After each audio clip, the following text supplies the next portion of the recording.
Hello everyone, welcome back to my channel.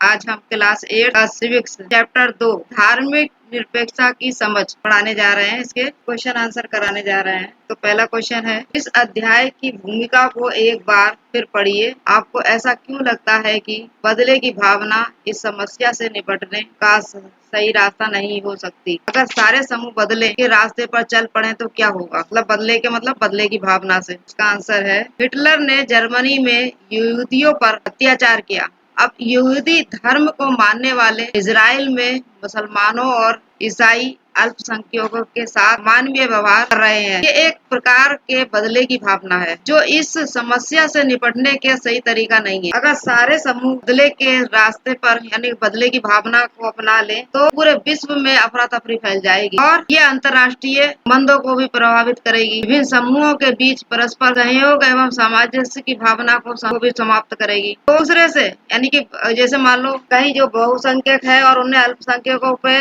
अपना majority ने जो माइनॉरिटी पे अपना दबाव डाला कि नहीं ये ऐसा मतलब धर्म नहीं अपना सकते हैं। जैसे मान लो सऊदी अरब में टोटल मुस्लिम एरिया है तो वहाँ पर मुसलमान लोग जो है अपने ही धर्म के मजहब को मनाने के मतलब अपनी बिल्डिंग वगैरह अपना मस्जिद वगैरह बना सकते हैं और जो अदर्स धर्म के अदर्स रिलीजन्स के लोग हैं वो अपना ना मंदिर बना सकते हैं ना चर्च बना सकते हैं। और उनके साथ मतलब जो यार क्योंकि वो माइनॉरिटी है इनके संख्या कम है और वहाँ पर टोटल मुस्लिम है तो वो उनके ऊपर दबाव बनाएंगे कि ये अपनी जो है पूर्ण स्वतंत्रता से ना पूजा पाठ कर सकते हैं ना अपने धर्म को मना सकते हैं और ना ही ये अपना मंदिर या चर्च वगैरह बना सकते हैं। तो ऐसी उनको छूट नहीं है। तो उनके अंदर क्या होगा, उनके अंदर ये भावना आ जाएगी कि जब हमारे अगर देश में आएंगे तो हम भी इनके साथ ऐसा करेंगे। तो ये क्या हो गई, एक बदले की भावना हो गई जो कि सही नहीं है। ये सेकंड क्वेश्चन है, कक्षा में चर्चा करें क्या एक ही धर्म के भीतर अलग अलग दृष्टिकोण हो सकते हैं? हाँ, एक ही धर्म के भीतर अलग अलग दृष्टिकोण हो सकते हैं क्योंकि जैसे अपर कास्ट और ये लोअर कास्ट है तो वो अपने उनके मनाने के अलग ढंग होंगे एक ही धर्म को, और वो लोअर कास्ट को और प्रति उनका दृष्टिकोण अलग होगा। धर्म एक ही मनाते हैं लेकिन अलग अलग दृष्टिकोण उनके हो जाते हैं। नेक्स्ट क्वेश्चन है आपका तीसरा, क्या आप भारत के किसी भी भाग से हाल की कोई ऐसी घटना बता सकते हैं जहां संविधान के धर्मनिरपेक्ष आदर्शों का उल्लंघन किया गया हो और लोगों को उनके धर्म की वजह से प्रताड़ित किया गया हो या मारा गया हो? तो हाल ही की घटना है ये आपकी, ये जम्मू कश्मीर में मुसलमानों द्वारा गैर मुस्लिम समुदायों को प्रताड़ित किया जाता है। ये संविधान के धर्मनिरपेक्ष आदर्शों का उल्लंघन है। जैसे कि आप ये देखिए कश्मीर में कितना पंडितों वगैरह को मारा गया था। तो यहाँ पर ये अभी हाल ही की घटना है ये, वहाँ पर मुसलमान ज्यादा रहते हैं और हिंदू कम है तो यानी कि वहाँ पर क्या है, मुसलमानों का वर्चस्व है।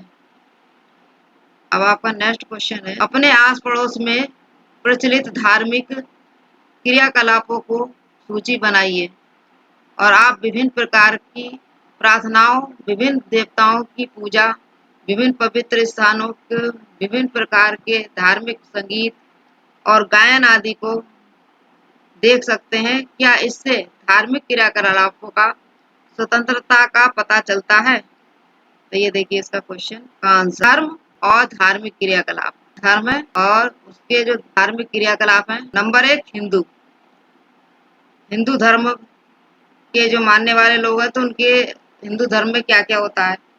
तो देखिए हिंदू धर्म जो है उसमें भजन, कीर्तन, प्रार्थना, पूजा और कीर्तन आदि ये क्या है, धार्मिक क्रियाकलाप है। हिंदू हिंदू समाज के लोग जो हैं भजन, कीर्तन, संगीत, प्रार्थना ये वगैरह सब करते हैं। फिर आपके हैं दूसरे नंबर पे मुस्लिम। मुस्लिम समुदाय के लोग क्या करते हैं, धार्मिक क्या क्रियाकलाप है उनके, उनके धार्मिक क्रियाकलाप है नमाज, नमाज पढ़ना। लोग नमाज पढ़ते हैं अपने पांचों टाइम की। फिर है आपका तीसरा, नेक्स्ट पॉइंट है आपका सिख।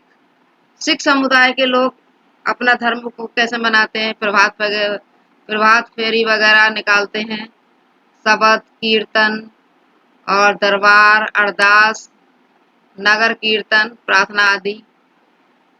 तो ये क्या करते हैं।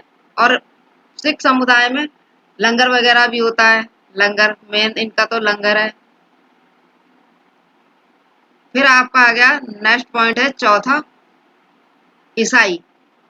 ईसाई धर्म के लोग क्या करते हैं। ईसाई धर्म के लोग प्रार्थना वगैरह करते हैं, चर्च वगैरह में ये प्रार्थना करते हैं। तो ये अलग अलग समुदाय के लोग जो हैं अपने अलग अलग अपने अपने धर्म को अलग अलग ढंग से मनाते हैं। तो हमारे भारतीय संविधान में क्या है, सभी धर्मों को अपने अपने धर्म को अपने अपने ढंग से मनाने की छूट दी गई है कि सब अपने धर्म को अपने हिसाब से मना सकते हैं। नेक्स्ट क्वेश्चन है आपका, अगर किसी धर्म के लोग ये कहते हैं कि उनका धर्म नवजात शिशुओं को मारने की छूट देता है, तो क्या सरकार किसी तरह का दखल देगी या नहीं। अपने उत्तर के समर्थन में कारण बताइए। कोई देखिए, हाँ सरकार इस प्रकार की स्थिति में हस्तक्षेप करेगी, क्योंकि कानून को कानून के अनुसार किसी भी कारण से किसी की हत्या करना एक अपराध है। अब मान लो जैसे बहुत से धर्म में क्या होता है कि किसी की बलि दी जाती है, किसी बच्चे की बलि देना, ये करना तो ये क्या है, ये तो एक कानूनी अपराध माना जाता है। तो उस मामले में कोई धर्म वाला अगर किसी बच्चे की बलि वगैरह देता है तो वो उस पे क्या है, उसमें वो हस्तक्षेप करेगी और उसको रोकेगी कि ये जो है कानूनी अपराध है किसी की हत्या करना। नेक्स्ट पॉइंट है आपका, ये धार्मिक छूट मानव अधिकारों का हनन है। मतलब इस तरह की धार्मिक अगर छूट दे दी जाती है कि कोई किसी की मतलब शिशु की हत्या करके और बलि चढ़ा के और अपने धर्म को मना सकता है, तो ये क्या है, ये मानव अधिकारों का हनन है, मानव अधिकारों की क्षति पहुंचती। तो इसमें सरकार जो है अपनी हस्तक्षेप कर सकती है, इसमें छूट नहीं मिलेगी। ये नेक्स्ट क्वेश्चन है आपका, इस तालिका को पूरा कीजिए। अब इसमें तालिका में क्या है, इसमें है उद्देश्य, ये महत्वपूर्ण क्यों है और इस उद्देश्य के उल्लंघन का एक उदाहरण। अब जैसे कि ये एक धार्मिक समुदाय दूसरे समुदाय पर वर्चस्व नहीं रखता है ना, तो इसका क्या महत्वपूर्ण, ये क्यों महत्वपूर्ण है और इस उद्देश्य का उल्लंघन का एक उदाहरण। तो ये आंसर में देखिए, ये कार्य महत्वपूर्ण क्यों है, फिर इसमें आपको बताना है इस उद्देश्य को उल्लंघन का एक उदाहरण। नंबर 1, सभी समुदाय के समान विकास के लिए, यानी कि सभी समुदायों का समान विकास हो, इसके लिए इन्होंने क्या है उद्देश्य महत्वपूर्ण क्यों बताया कि जम्मू कश्मीर में मुसलमान हिंदुओं पर वर्चस्व करते थे और इससे क्या होता था कि उनके उसका उल्लंघन होता था, उद्देश्यों का उल्लंघन होता था कि जम्मू कश्मीर में मुसलमान की क्या है मेजोरिटी ज्यादा है और हिंदुओं की कम है, तो इसमें क्या था उसका हिंदुओं का मतलब हिंदुओं पे जो था वहां के मुसलमानों का वर्चस्व था। सेकंड पॉइंट है आपका, अल्पसंख्यकों के प्रति अत्याचार भेदभाव रोकने हेतु। अब जैसे अल्पसंख्यक का मतलब होता है सब संख्या में जो कम होते हैं, माइनॉरिटी होती है इसकी, तो उस पर क्या हो अत्याचार ना हो और उसके साथ कोई भेदभाव ना हो, इसके लिए इन्होंने ये उसका कानून बनाया कि किसी के साथ भेदभाव ना हो। अब जैसे इसमें इन्होंने दिया है इसका उल्लंघन, श्रीलंका में तमिल में क्या था, श्रीलंका में जो थे तमिल लोग कम, तो वहां पर किसका था, तो श्रीलंका के लोग थे, सिंहलियों का वर्चस्व था। नेक्स्ट है आपका शांति सहनशील समन्वय व सौहार्दपूर्ण वातावरण हेतु। हिंदुओं में छुआछूत का प्रचलन पहले क्या था, वो हिंदुओं में जो थी जैसे लोअर कास्ट है उसके प्रति छुआछूत या सती प्रथा इसके प्रति छुआछूत का भेदभाव ज्यादा था। तो जबकि कानून में व्यक्ति चाहता था कि हर व्यक्ति वहाँ का चाहता था कि शांति और सहानुभूतिपूर्ण व्यवहार बना रहे। तो आपका नेक्स्ट क्वेश्चन है, अपने स्कूल की छुट्टियों के वार्षिक कैलेंडर को देखिए, उसमें कितनी छुट्टियां विभिन्न धर्मों से संबंधित हैं, इससे क्या संकेत मिलता है। मतलब कैलेंडर को देख के बताइए कि इसमें जो छुट्टियां हैं तो इससे हमें क्या संकेत मिलता है। अब इसमें देखिए कि हमारा जैसे भारत जो है एक धर्मनिरपेक्ष राष्ट्र है, तो इसमें सभी जातियों के लोग रहते हैं और सभी जातियों के लोगों को छुट्टी होती है। जैसे नंबर 1 है आपका मुसलमानों से संबंधित। मुसलमानों से संबंधित तो इसमें कौन कौन सी छुट्टी होती है? तो आपका ये आ गया ईद उल जुहा, ईद उल जुहा और मुहर्रम। ईद उल जुहा क्या होती है? ईद, जो ये रमजान वगैरह होते हैं, ईद। उसके बाद मुहर्रम होते हैं। ये मुहर्रम जैसे ये हसन हुसैन होते हैं, उनकी मृत्यु के उसमें मातम का त्योहार होता है इनका, मुसलमानों का। फिर है मिलाद उल नबी, ये मिलाद उल नबी ईद को ही बोलते हैं। वो बकरा ईद होती है, ईद उल जुहा बकरा ईद होती है, और ये मिलाद उल नबी जो है ये इनकी रमजान वाली ईद होती है, मीठी ईद। फिर है ईद उल फितर, ये 12 वफात होती है, मोमबत्ती वगैरह जलाते हैं। उसके बाद आपका है सिख। सिख से संबंधित कौन कौन सी छुट्टी होती है? जो सिख धर्म के लोग होते हैं उनसे संबंधित जो हमारे स्कूल हैं, सरकारी स्कूल या वैसे स्कूल, तो उनमें छुट्टियां जो होती हैं तो वह है आपकी बैसाखी। बैसाखी है, गुरु नानक है, गुरु नानक जयंती है, लोहड़ी वगैरह की ये छुट्टी क्या होती है? ये सिख समुदाय की होती है। उसके बाद है जैन धर्म से संबंधित। तो जैन धर्म से संबंधित है आपकी महावीर जयंती। नंबर 4 है आपका ये बौद्ध धर्म। बौद्ध धर्म से संबंधित तो इसमें छुट्टी होती है आपकी बुद्ध पूर्णिमा। बुद्ध पूर्णिमा की छुट्टी होती है। फिर है आपका हिंदू धर्म से संबंधित। हिंदू धर्म से संबंधित है आपका मकर संक्रांति, मकर संक्रांति, बसंत पंचमी, रविदास जयंती, महाशिवरात्रि, महाशिवरात्रि, होली, रामनवमी, रक्षाबंधन, जन्माष्टमी, दशहरा, वाल्मीकि जयंती, दीपावली और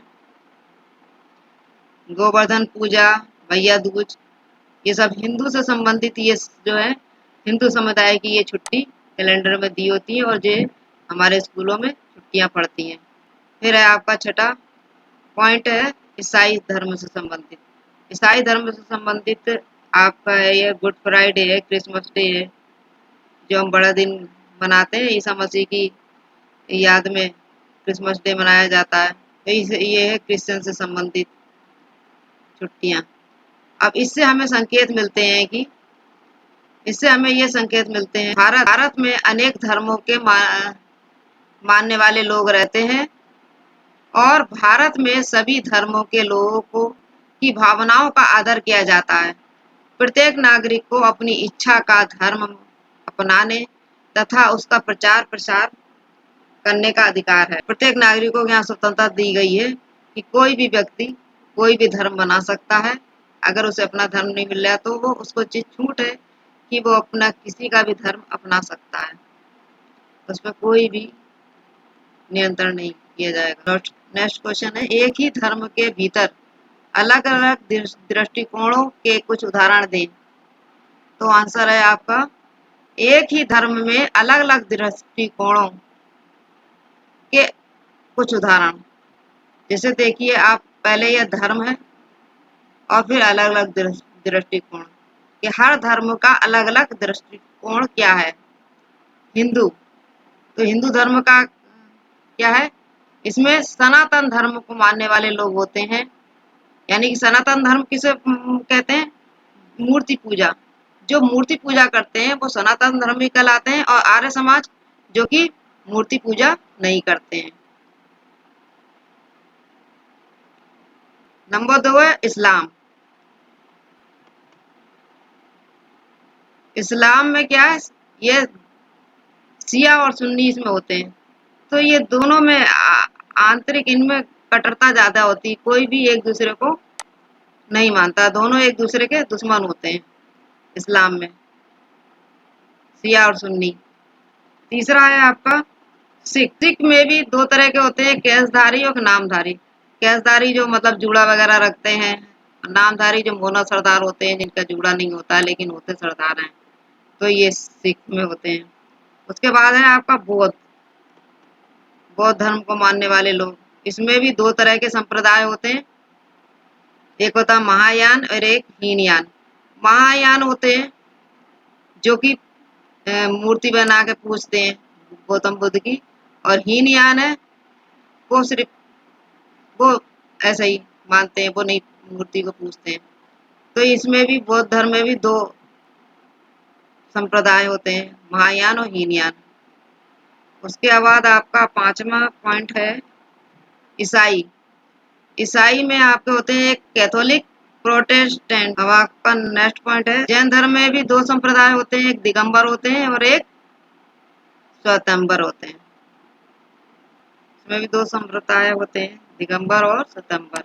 नेक्स्ट पॉइंट, नेक्स्ट क्वेश्चन है आपका, भारतीय राज्य धर्म में फासला भी रखता है और अपने हस्तक्षेप भी करता है। ये उलझाने वाला विचार लग सकता है, इस पर कक्षा में एक बार फिर चर्चा कीजिए।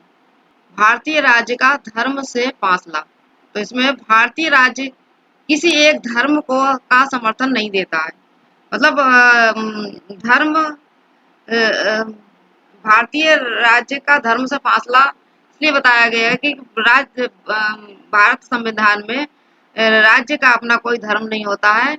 यहाँ पे विभिन्न धर्मों को मानने वाले लोग रहते हैं, तो ना कोई राज्य का अपना धर्म होता है, और सभी धर्मों के मानने वाले लोग रहते हैं, तो वो अपने धर्म को अपने अपने ढंग से मना सकते हैं। तो इसमें इसका फासला बताया गया है। नंबर 2, भारत में कचहरी, थाने, सरकारी विद्यालय और दफ्तर जैसे सरकारी संस्थानों में किसी धर्म को प्रोत्साहन देने या उसका प्रदर्शन करने की छूट नहीं है। तो वो इसीलिए छूट नहीं दी गई है कि हर जगह, मतलब कचहरी में या स्कूल में या सरकारी दफ्तरों या संस्थानों में क्या है, सभी धर्मों के मानने वाले लोग रहते हैं। अगर किसी एक का धर्म मनाया जाएगा, दूसरे का नहीं मनाया जाएगा, तो इसमें क्या है, दूसरे धर्म के व्यक्ति को ये सब चीज अच्छी नहीं लगेगी। तो इसको मद्देनजर रखते हुए ये सब चीज को अपनाने के लिए भारतीय संविधान में छूट नहीं दी गई है। यानी कि कहीं पर भी कोई भी किसी भी धर्म को नहीं मनाया जाता है, बल्कि उस धर्म से संबंधित छुट्टियां दी जाती हैं। भारतीय राज्य का धर्म में हस्तक्षेप हेडिंग है इसका, भारतीय राज्य का धर्म में हस्तक्षेप। धर्म को, नंबर 1, धर्म के नाम पर अलग अलग करना और भेदभाव रोकने के लिए भारतीय संविधान में छुआछूत पर पाबंदी लगाई गई है। नंबर 2, माँ बाप की संपत्ति में बराबर के हिस्से के अधिकार का सम्मान करने के लिए राज्य को समुदायों के धर्म पर आधारित निजी कानूनों में भी हस्तक्षेप कर सकता है। मतलब संविधान जो है कि जैसे माँ बाप की संपत्ति में लड़के लड़कियों को बराबर का हक होता है, तो इसमें उनका अधिकार का हनन ना हो, तो इसमें जो है सरकार उनका सम्मान रखने के लिए उस समुदाय, मतलब राज्य के समुदायों को धर्म पर आधारित निजी कानूनों के मामले में भी हस्तक्षेप वो कर सकता है। ठीक, अब मैं यहीं पर इस चैप्टर को समाप्त करती हूँ। आगे का नेक्स्ट वीडियो में। Thanks for watching.